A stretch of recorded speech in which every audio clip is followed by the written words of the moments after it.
I was halfway through reheating last night's pizza when the doorbell rang, and everything in my life detonated.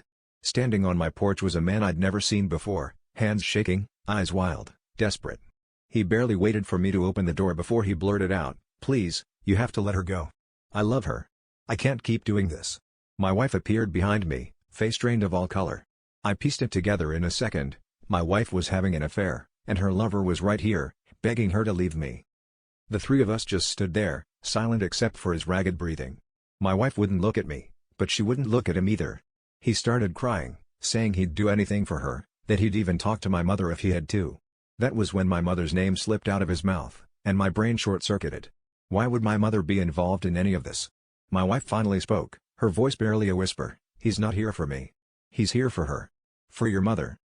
It felt like the world was tilting, like I just stepped out onto ice that was cracking under my feet. The truth came out in a rush.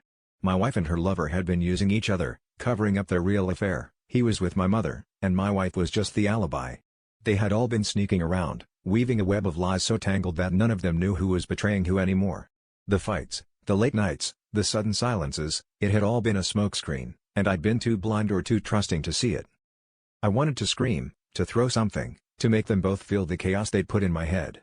But all I could do was laugh, hysterically, painfully, because I realized that the real betrayal wasn't just the sex or the secrets. It was that my own family, the people I loved, had turned me into a pawn in their games. And here I was, left to choose, forgive, or finally walk away from people who never really saw me at all.